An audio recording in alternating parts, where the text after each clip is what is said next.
우리가 읽은 이 시편 123편을 누가 기록했는지는 알 수가 없습니다. 그러나 우리는 이 시편 123편을 읽으면 이 시편을 기록한 사람은 하나님의 은혜를 받은 사람이라는 사실은 알 수가 있습니다.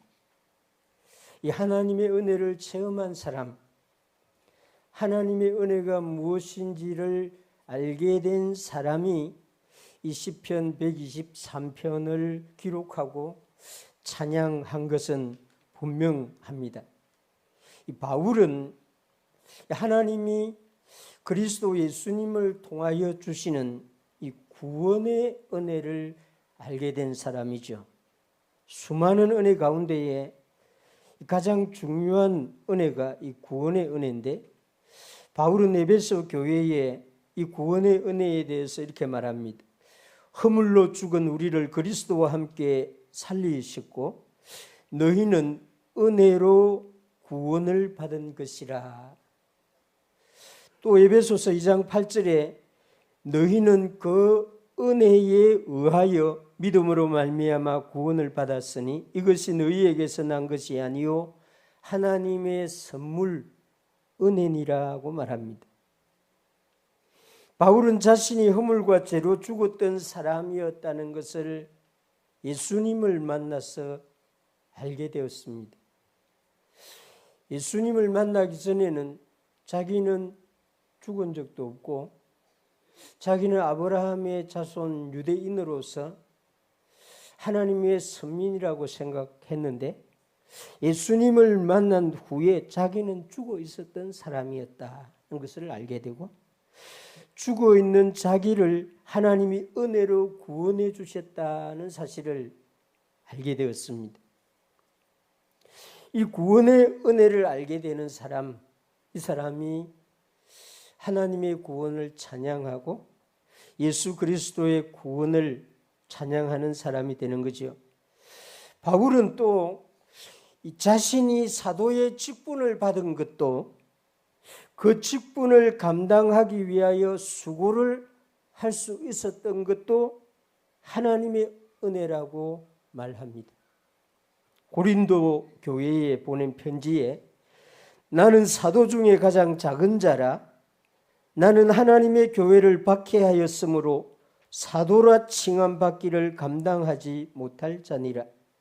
그러나 내가 나된 것은 하나님의 은혜로 된 것이니 내게 주신 그의 은혜가 헛되지 아니하여 내가 모든 사도보다 더 많이 수고하였으나 내가 한 것이 아니요 오직 나와 함께 하신 하나님의 은혜로다.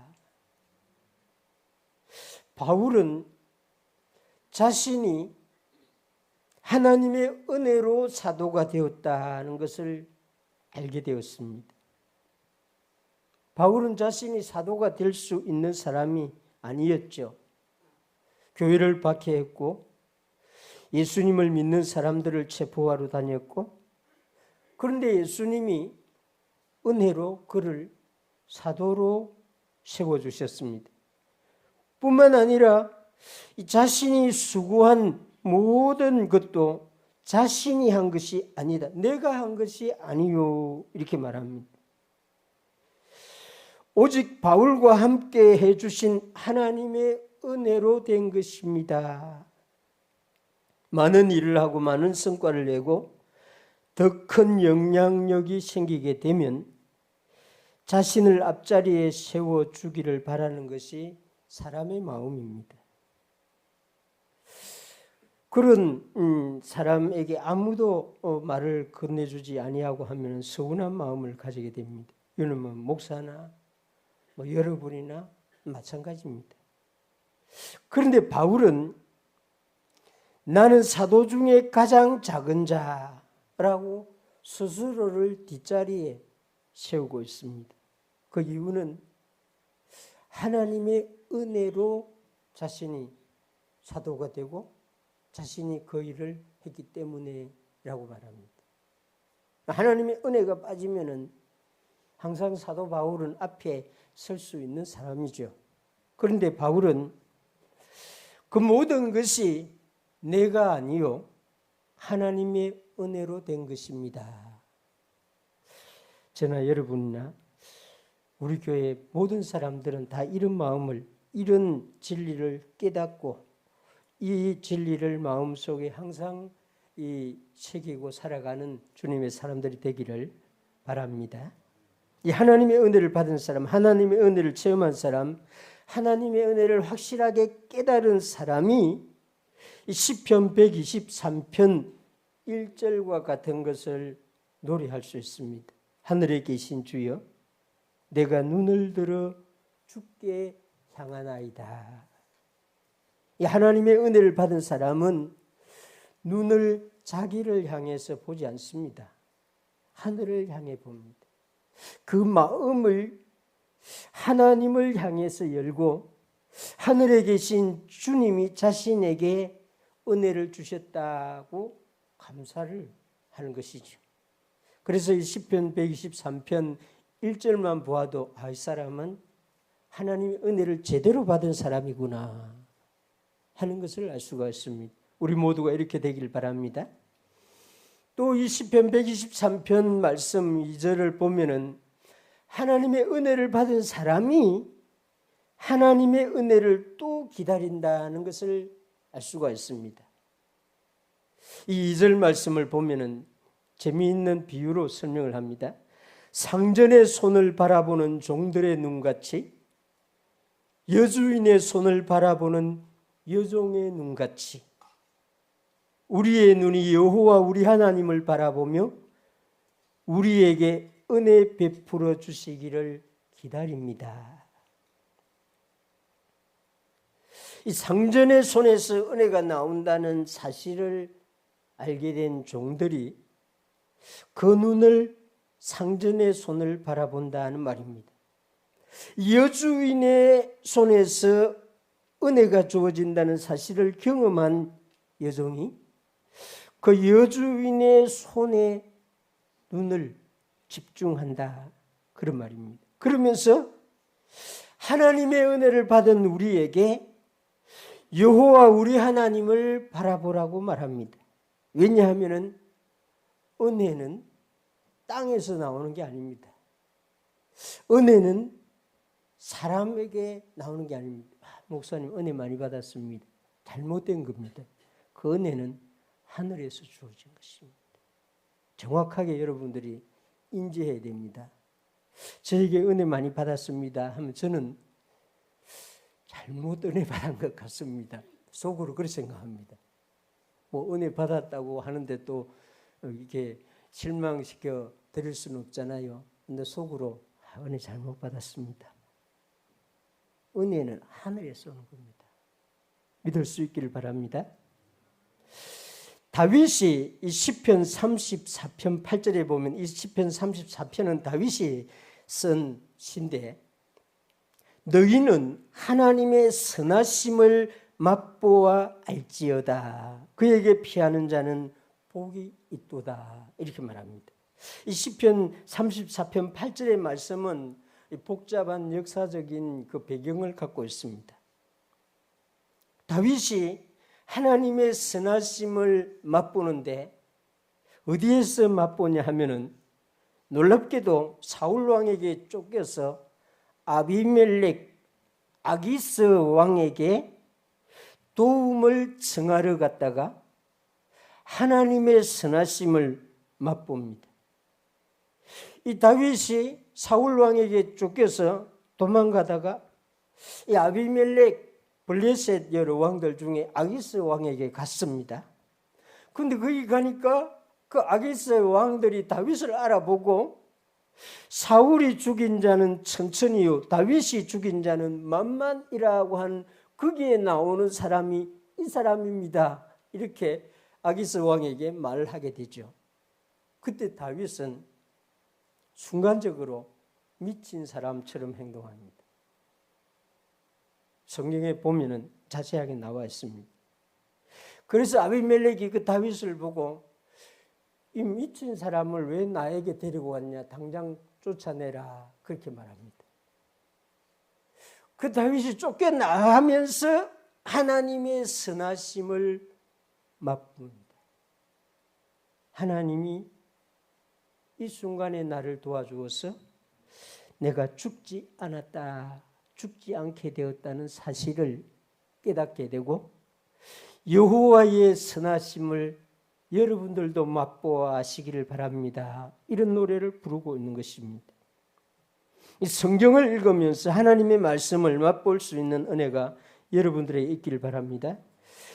성경 말씀이 꿀과 송이꿀보다 더 달다는 맛을 우리 교회 모든 성도 여러분들은 읽을 때마다 이 맛을 느낄 수 있기를 바랍니다. 이 새벽기도, 금요기도에 참석해서 이 기도의 맛을 볼 수 있는 은혜가 여러분들에게 있기를 바랍니다. 이 시편 123편을 노래하는 사람은 하나님의 은혜를 체험했기 때문에 하나님의 은혜를 더 바라고 기다리고 줄 것을 원하는 그런 마음을 가지게 되었습니다. 우리가 하나님을 알지 못할 때에, 우리가 죄인이 되었을 때에, 우리가 하나님과 원수 되었을 때에 하나님은 일방적으로 그 아들을 통해서 우리에게 은혜를 주십니다. 그 은혜를 알지 못하다가 어느 날 깨닫게 된 사람은 이제 하나님이 주시는 다른 은혜들을 구하게 되는 것입니다. 이것이 그리스도인의 신비한 모습, 삶이라고 할 수 있습니다. 그래서 히브리서 4장 16절에 보면 그러므로 은혜를 받았으므로 구원의 은혜를 맛보았으므로 우리는 긍휼하심을 받고 때를 따라 돕는 은혜를 얻기 위하여 은혜의 보좌 앞에 담대히 나아갈 것이니라. 하나님은 때를 따라 우리에게 은혜를 주시는 분이다 하는 사실을 말하고 있습니다. 이 사실을 아는 사람은 가만히 있을 수가 없고 은혜를 얻기 위해서 은혜의 보좌로, 은혜가 주어지는 곳으로 나아가게 되는데 담대하게 나아가라고 말합니다.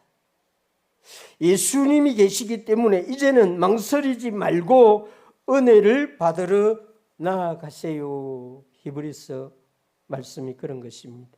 이 시편 123편을 노래하는 사람은 하나님의 보상을 바라고 기다리는 사람이 아닙니다. 내가 이런 선한 일을 많이 했으니 나는 하나님께서 주시는 보상, 상을 받을 수 있을 것이다. 이런 마음이 이 시편 123편에는 전혀 없습니다. 상전의 손을 바라보는 종들의 눈같이 여주인의 손을 바라보는 여종의 눈같이 우리의 눈이 여호와 우리 하나님을 바라보며 일꾼하고 종하고 다릅니다. 일꾼은 노동자들, 계약 관계를 가지고 일하는 사람들은 일에 대한 대가를 받아야 되고 받을 수 있는 권리가 있습니다. 그 일을 시켜놓고 그 보수를 주지 아니하면 계약을 맺어놓고 그러면 노동법에 걸립니다. 우리 한국 교회는 지금 부목사들도 교회와 이 계약 관계를 맺어가지고 이렇게 사역하는 교회가 엄청 많습니다. 우리 교회는 아직 그런 건 안 합니다만은 다음 사역자가 오면 그렇게 하시기 바랍니다. 요즘 한국 교회는 목회자를 일꾼으로 생각하는 그런 교회가 되어버렸습니다. 그래서 계약을 맺고 그 계약 관계에 따라서 일해야 됩니다. 한국의 대형 교회들은 부교육자를 몇 시부터 몇 시까지 일을 하고 그 다음에는 전혀 전화도 못하고 그런 계약을 다 맺습니다. 그런데 종은 다릅니다. 종은 일을 해도 보수를 못 받습니다. 누가복음 17장 10절에 보면은 이와 같이 너희도 명령을 받은 것을 다 행한 후에 이르기를 우리는 무익한 종이라 우리가 하여야 할 일을 한 것뿐이라 할지니라. 예수님이 제자들에게 말합니다. 종은 자신이 명령으로 받은 것을 다 해야 됩니다. 대가를 바랄 수 없습니다. 종은 오직 주인에게 은혜를 받는 사람입니다. 그래서 종과 이 일꾼의 차이는 일꾼은 대가를 받고 종은 은혜를 받는 사람. 그래서 옛날 한국 교회는 뭐 계약 관계 이런 거 할 필요 없어요. 왜냐하면 예수님의 종이라고 목사가 스스로 말하니까 주님이 주시는 은혜로 살아가는 거죠. 그렇습니다. 이 시편 123편을 노래하는 사람은 자신을 일꾼으로 생각하지 아니하고 종으로 여깁니다. 그래서 자신이 종들처럼 여종들처럼 보상을 바라보지 아니하고 은혜를 기다립니다. 이렇게 말하고 있습니다. 이 말씀을 깨닫는 은혜가 여러분들이 있기를 바랍니다. 여러분들이 만약에 일꾼이라고 생각하면 하나님께 보수를 달라고 하십시오. 그러나 여러분들이 만약에 그리스도 예수의 종이라고 생각하면 은혜를 달라고 요구하십시오.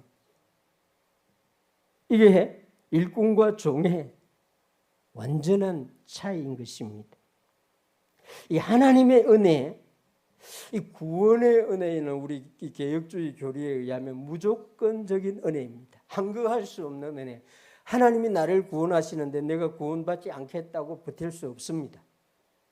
일방적으로 절대 주권적으로 줍니다. 그래서 내가 믿습니다 하는 것보다는 내가 믿어집니다. 이게 더 바른 신학적인 고백인 것입니다. 하나님이 나에게 믿음을 선물로 줬기 때문에 믿어지는 것이죠. 그래서 내가 주어가 되는 것이 아니고 내가 수동태가 됩니다. 구원에서는.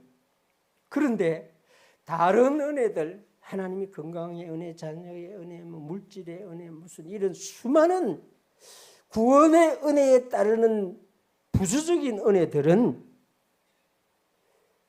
우리가 막는 경우가 너무 많이 있습니다. 제가 아주 가끔씩 말하는데 참 많은 사람들이 그릇을 엎어놓고 있다. 하나님이 은혜를 부어주시면 그 은혜가 그 그릇에 담기지 아니하고 다 홀로 내려버린다. 저는 그런 개념을 갖고 있습니다. 그래서 구원의 은혜를 받은 사람이 하나님의 은혜를 받으러 갈 때는 은혜를 막는 그것을 자기가 제거해야 됩니다. 수많은 요소들이 있는데 몇 가지만 말을 하면 염려, 이게 하나님의 은혜를 받지 못하도록 내가 그 은혜가 오는 통로를 막는 그런 것입니다. 하나님은 우리에게 절대로 염려를 안 줍니다. 그 염려는 내가 인생의 경험에서 가지게 되는 걱정, 염려, 근심 이런 것입니다. 이런 것을 가지고 하나님 앞에 서면은 은혜가 내 마음 안에 닿지가 않습니다. 또 우리 입으로 잘하는 변명 이런 것도 은혜를 막는 요소 중에 하나입니다. 자신의 잘못을 솔직하게 인정해야 하는데 그것을 인정하지 아니하고 변명하게 되면은 하나님 은혜를 못 받습니다. 이건 사울 왕과 다윗의 차이에서 확연하게 드러나는 것입니다. 다윗은 변명을 안 합니다. 자기 잘못한 것을 그대로 말합니다. 그런데 사울 왕은 선지자 앞에서 계속 변명합니다. 이 변명은 하나님의 은혜가 그 사람에게 닿지 못하도록 하는 아주 좋지 아니한 것입니다. 잘못할 수 있죠. 다윗은 엄청나게 잘못한 일을 했습니다. 그러나 변명하지 않았습니다. 내가 그 일을 했습니다. 하나님이 징벌을 할 때도 하나님 징벌을 나에게 주어야지 왜 내 백성에게 주십니까? 이랬습니다. 사울 왕 같으면 안 그랬을 거예요. 자기 가족 안전하고 하나님이 징벌을 백성에게 준다 하면은 저 사람들이 잘못해서 받는 거지 이렇게 생각했을 것입니다. 그래서 하나님의 은혜를 받는 요인 중에 정말 안 좋은 게 변명입니다. 세 번째는 이 비난, 비판 이런 것도 하나님의 은혜를 막는 요소입니다. 여러분들 교회 비판하지 마시기 바랍니다. 목사를 비판하지 마시기 바랍니다. 우리 장로님들을 비판하려고 하지 마시기 바랍니다. 그럼 여러분 은혜가 여러분에게 닿지 않습니다. 예수님이 비판하는, 판단하는, 평가하는 그 평가를 그 시간에 하나님이 너에게 한다고 말했습니다. 사람들도 너에게 그것을 되돌려 준다 이래 말했습니다. 이것을 하게 되면 하나님의 은혜가 우리 안에 임할 수가 없습니다. 그래서 하나님의 은혜를 받기를 원하는 사람은 그 은혜가 오는 통로를 이런 염려나 변명이나 비난 이런 걸로 자기가 막으면 안 됩니다.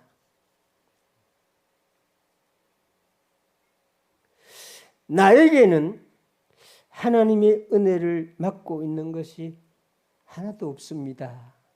여러분 중에 그렇게 말할 수 있는 분들이 있는지 모르겠습니다. 정말 이건 동맥경화처럼 이 그냥 우리 혈관에 그냥 어느 날부터 들러붙습니다. 그래서 이게 매일 닦아줘야 깨끗하게 청소를 해줘야 됩니다.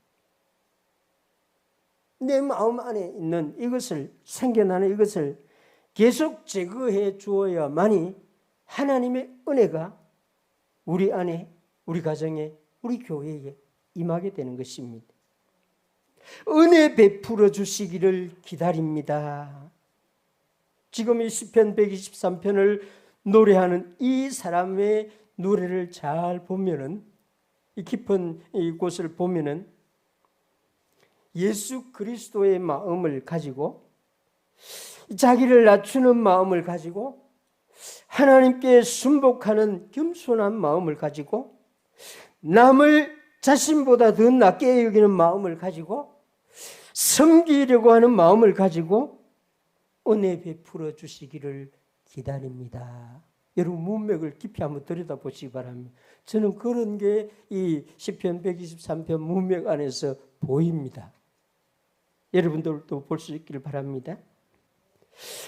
우리는 왜 하나님의 은혜를 반드시 받아야 합니까? 이걸 지금 시편 123편 이 노래하는 분이 이 3절 4절에서 말하고 있습니다. 여호와여 우리에게 은혜를 베푸시고 또 은혜를 베푸소서. 심한 멸시가 우리에게 넘치나이다. 안일한 자의 조소와 교만한 자의 멸시가 우리 영혼에 넘치나이다. 하나님께 은혜를 받았는데 그 은혜 위에 은혜가 쌓여야 되는데 무엇이 쌓입니까? 심한 멸시가 덮여지고 있습니다. 안일한 자의 조소와 교만한 자의 멸시가 그 영혼을 덮고 있습니다. 이 문제를 어떻게 해결해야 되는지를 이 사람은 알게 된 거죠. 은혜를 또 받아야 한다는 것입니다.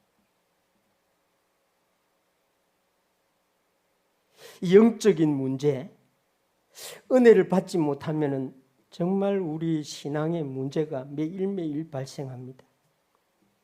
은혜로 살아가지 아니하는 날에는 그냥 그 마음 안에 깨끗한 채로 있으면 되는데 정말 이런 멸시와 조소 같은 이 먼지가 그 위에 쌓입니다.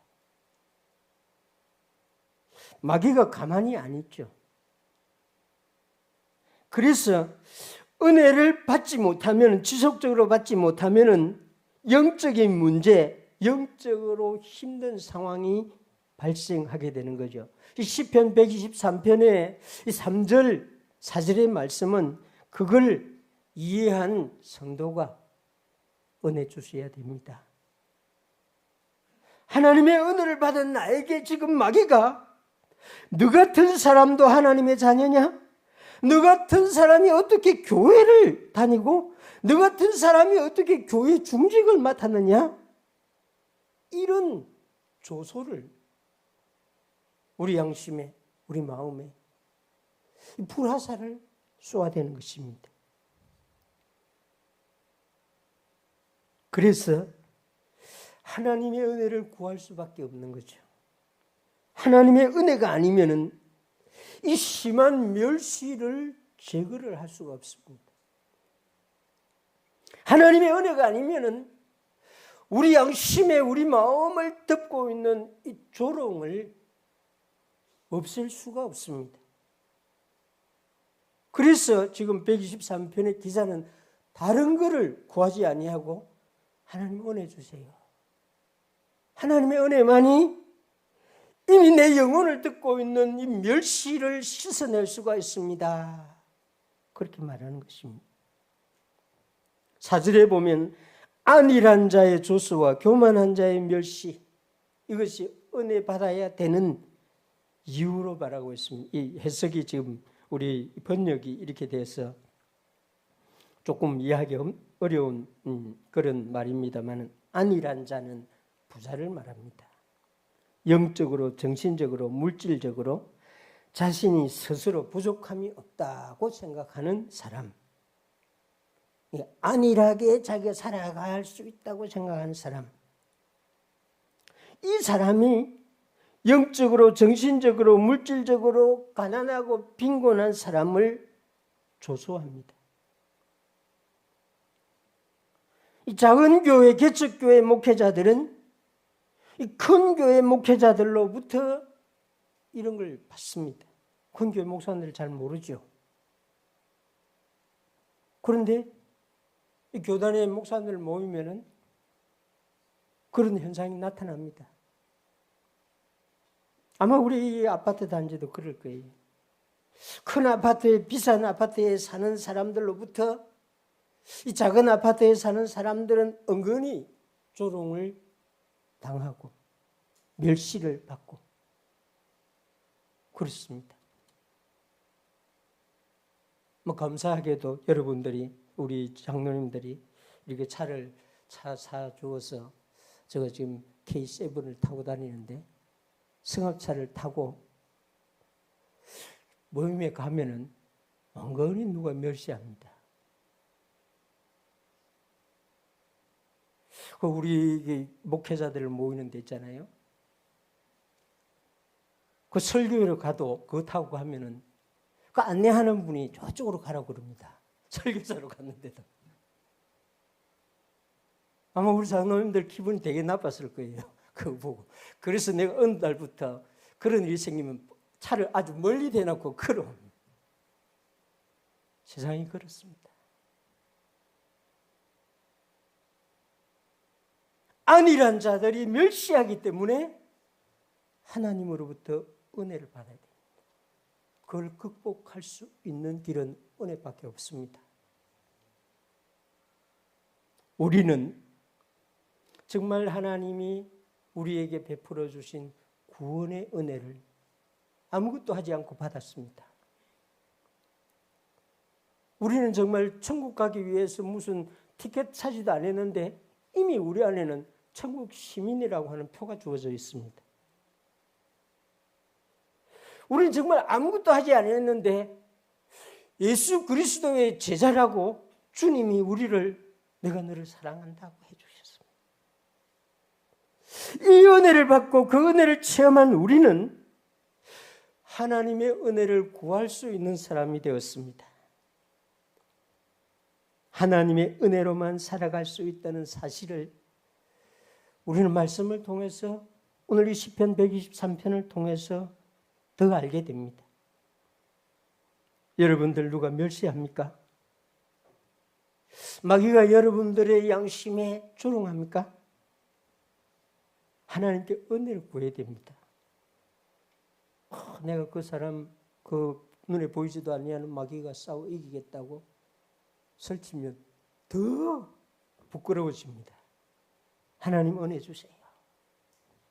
이렇게 되는 이 과거의 은혜를 가지고 오늘을 살아갈 수 없습니다. 구원의 은혜는 과거나 현재나 미래나 그건 우리에게 부동의 은혜이기 때문에 그 은혜는 살아갈 수 있고 그 은혜로는 살 수 있습니다. 그러나 우리가 매일매일 먹고 입고 일하고 움직이는데 필요한 은혜들은 어제 받은 것 갖고는 안 됩니다. 오늘 받아야 됩니다. 오늘 받은 그 은혜 가지고 1년 뒤에도 살 수 있고 2년 뒤에도 살 수 있으면 얼마나 좋겠습니까? 안 됩니다. 그래서 은혜는 매일매일 구해야 하는 것입니다. 여러분들 아침에 일어나면은 여러분 의식이 돌아오면은 침대에서 내려올 필요도 없고 잠자리 일어날 필요도 없이 그 자리에서 하나님 오늘도 은혜 주시기 바랍니다. 이렇게 하시기 바랍니다. 하나님이 주시는 은혜로 오늘 살기를 원합니다. 이렇게 굳이 여기까지 안 나와도 됩니다. 새벽에 힘드는데 그 침상에서 바로 기도하세요. 하나님 은혜 아니면 살아갈 수가 없습니다. 은혜가 아니면 멸시와 조롱, 비웃음을 감당할 수가 없습니다. 그러면 하나님께서 바로 그 자리에서 은혜 주실 거예요. 그럼 그날은 담대하게 힘있게 살아갈 수가 있는 것입니다. 이 시편 123편은 너무나 짧은 내용도 간단한 것이지만은 하나님의 은혜를 받아야만 살아갈 수 있다 하는 것을 우리에게 알려주는 진리인 것입니다. 이 말씀을 여러분들 마음에 새기고 기도로 하나님의 보좌 앞으로 날마다 나아가는, 그래서 넘치는 은혜로 살아가는 하나님의 사람들이 되기를 주님의 이름으로 축원합니다.